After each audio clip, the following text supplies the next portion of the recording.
And by the way, my name isn't Johnny. It's the super ultra sexy hero, Zach. What the hell are you talking about? Hey yo guys, how are you doing? Today we're going to take a deep dive into the world of low poly graphics and clunky controls. Around the 2000s, the first PlayStation was born, and no other console captures my early childhood nostalgia better than the PS1. Playing games I was way too young for, and just overall being sucked into this early 3D madness was a forming gaming experience. But enough sub-stories, it's time for another top 10 hidden gems list. So, grab yourself some pizza, make yourself comfortable, and let's get the kick out of gaming.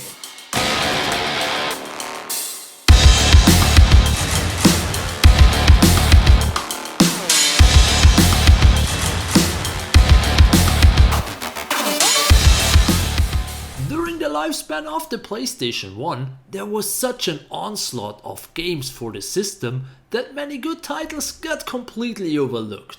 So today we are going to lift some retro secrets, starting with 2 bonus entries of the Gaming Kick community for this list. Alex still remembers Heart of Darkness, a cinematic platformer with an amazing cartoon art style and some really gruesome deaths for the main character, which left me scared but intrigued at the same time, so I had to keep on playing. Zidane and Fabio both recommended Krudelka, the first game in the Shadowheart series, which I'm planning to play for the longest time.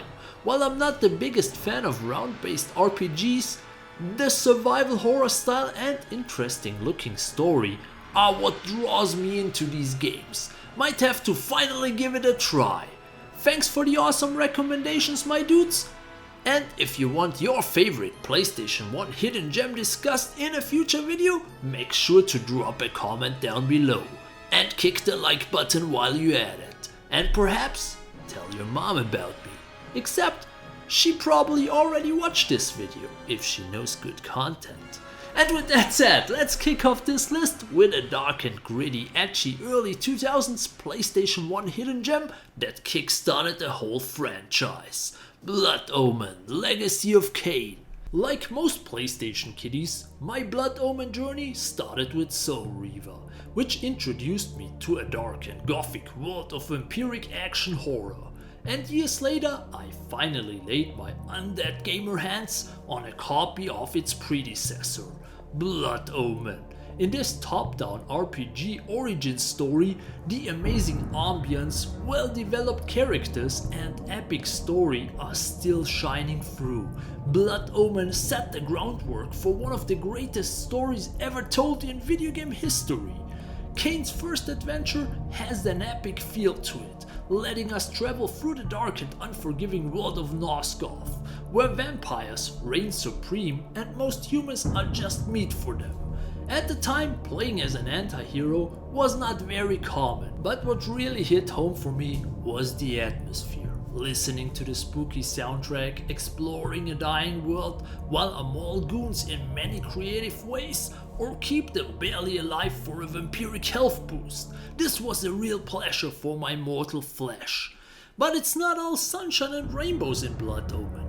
Some of the gameplay elements did age like a vampire in the sun, especially if you played on the original PlayStation. The game slows down to a crawl when there are more than 4 enemies on the screen, and even a bloodsucker in his coffin would starve with the overlong loading times. Obviously, Blood Omen is dated, but if you can get past the jank, then you'll see that the story and world-class voice acting still hold up better than the pillars of Nosgoth themselves. For your first playthrough, I recommend a guide, because in true retro fashion, some secrets are nearly impossible to find. And with that said, we leave one world-ending plot and jump right into the next. Because back in time, at the edge of a new millennium, a mandatory plot twist was having some weird cult trying to end the world for good. This time in urban chaos. As a female beat cop, we are tasked to take down a gang in a city where some politicians are secretly part of a world-ending plot. Despite the story going a bit wild in later levels, early on the focus is making us feel like a beat cop. We are running through the streets, climbing over rooftops, driving cars, kicking punks in the balls and arresting them afterwards. Yeah, you heard that right. This was the first game that gave me the option of doing things easy and gunning criminals down, or go the extra mile and take them in alive, as an officer is supposed to do.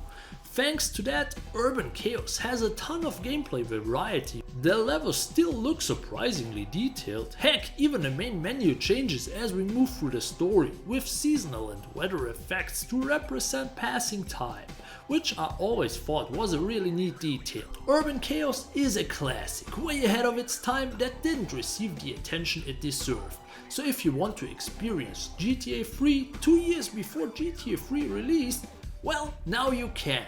And after we're done playing the good cop, it's time to give in to our desire to shoot everything that moves. In Project Horned Owl.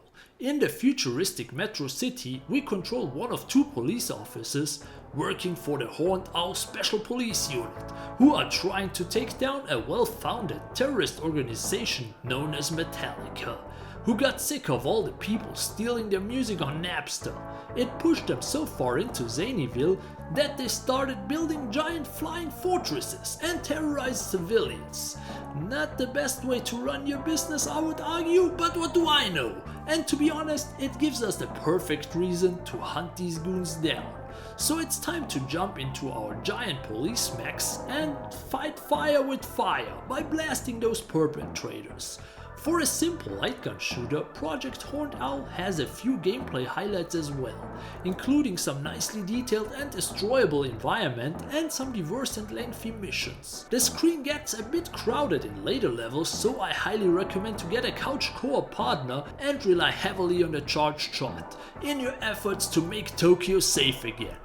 Project Horned Owl is one of the more unique on-rail shooters, and in case you're wondering, yes, the artwork and character design was done by the creator of Ghost in the Shell. Exactly those Japanese anime aesthetics, combined with the simple yet challenging pick up and play light gun shooter gameplay, are resonating with me and making Project Horned Owl a must-have title on PlayStation 1. Playing this game always felt like finding a hidden gem that I missed back in the early arcade days. And after we made the streets of Tokyo safe again, it's time for a relaxing boat trip in Crisis Speed.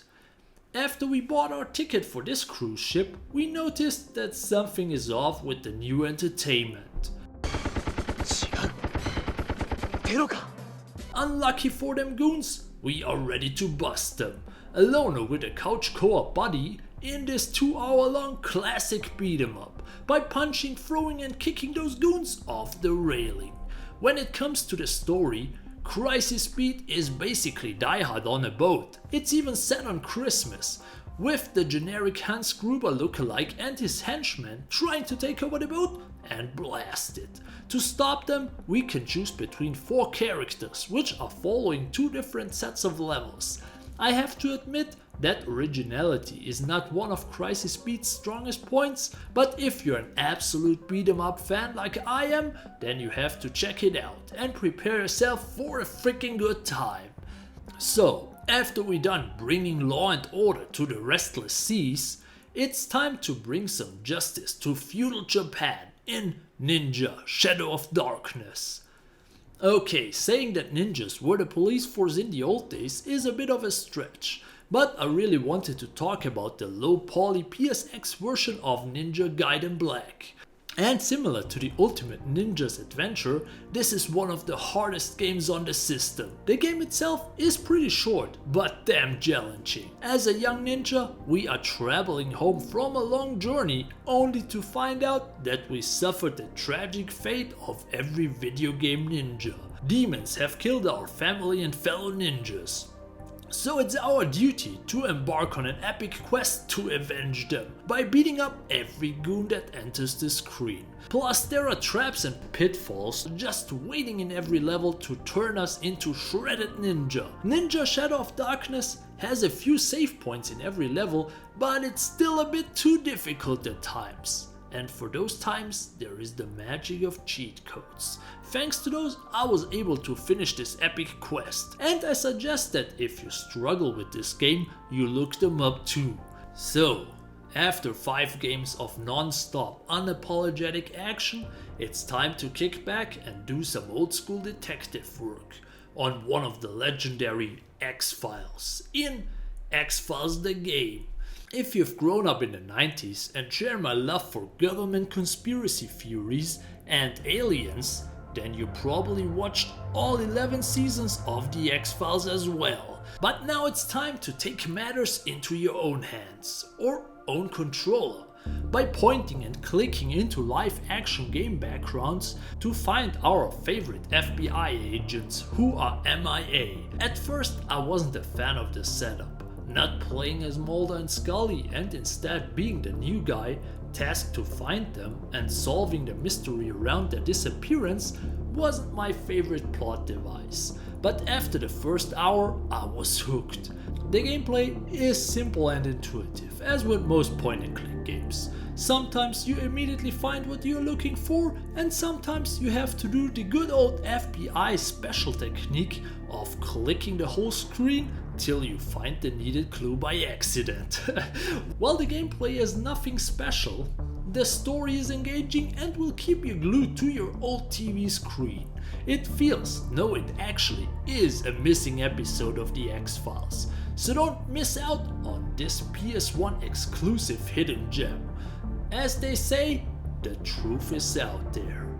And in this case, the truth is that both X-Files games on PlayStation consoles turned out pretty well. And with that said, for the next game we have to go to the past. To be more exact, to Victorian London.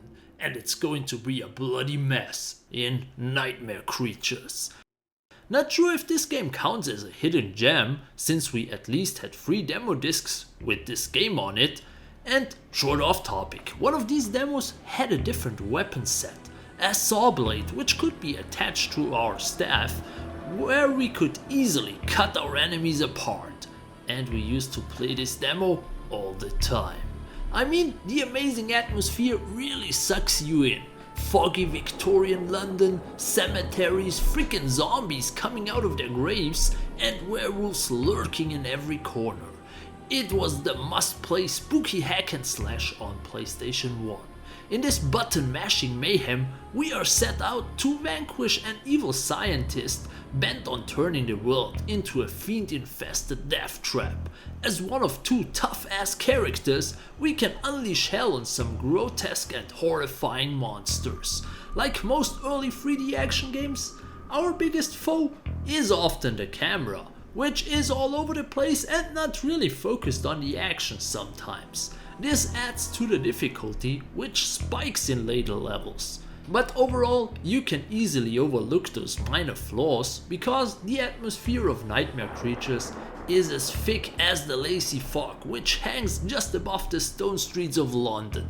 And this game packs a music score which could be straight out of a John Carpenter horror movie, along with the chilling ambient sound effects that will make you more than just a little cautious as you turn around each corner. It was so weird instantly remembering those creatures just by their sound effects. What I'm trying to say here is Nightmare Creatures still holds up after all these years. This game is bleeding with atmosphere that is as fun as it is scary. Next to the mandatory PlayStation 1 survival horror classics, this is a must play. So give it a try if you dare.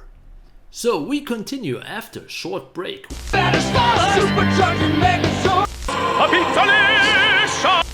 These games are pretty rad, but you know what's even more radical?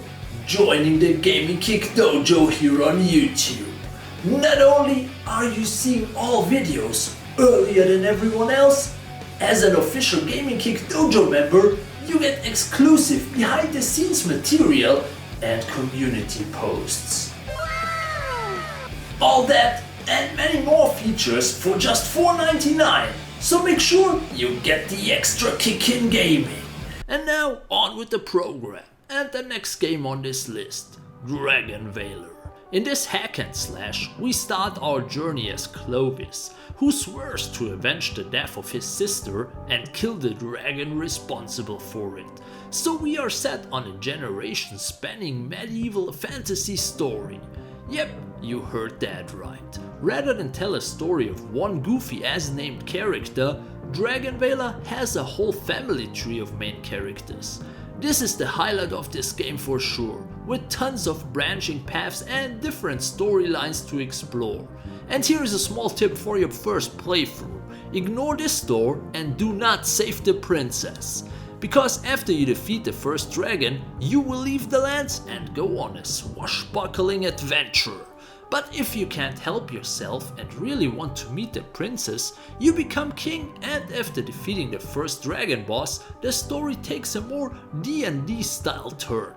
As you can see, the replayability in Dragon Valor is amazing. You can easily replay this game 4 to 5 times to see all levels, bosses and storylines. And once you've started your first run, you will realize that the gameplay is pretty straightforward. A good old pick up and play beat 'em up. We fight our way through the levels with a surprisingly large moveset for an early 3D hack and slash game. Charge attacks, backflips, guarding and magic attacks and much more, which you have to take full advantage in the later levels. On the other hand, some of the puzzles are way too easy. Is there a gamer out there that doesn't know how to push a block on a switch? It doesn't get more basic. But the biggest challenge comes in form of the trading system. Every now and then between levels we are meeting a merchant. But the problem here is that sometimes you can buy stuff, other times you can just trade, and the merchant has different things all the time, so you never know what you're gonna get or what you can buy. But if you're able to look past those minor issues, you are in for one hell of an adventure, which oozes atmosphere, and you will have a blast with the amazing soundtrack and the interesting branching storylines. If you ask middle school me what influenced my terrible sense of humor and love for over-the-top action, here is the right answer. It was all thanks to stupid anime afternoon shows and video games like Rising Zan. From the opening strains of Johnny No More, Rising Zan's theme song, you will know this isn't your usual video game. We are Zan now, part cowboy, part samurai, swordsman and all man. We've got to save the Old West from a scourge from the East, namely a whole whack of ninjas. Luckily, we have trained hard in the ways of the samurai and can be rest assured no one will ever say, "Looks like you brought a knife to a gunfight, partner," ever again. Cause this time we are packing both and are ready to bring some much needed payback to the goons that terrorized our hometown. The story of Rising Zan is about what you would expect from a game with Samurai Gunman as the subtitle. So it's time to start slicing and blasting some ninja goons into bloody oblivion.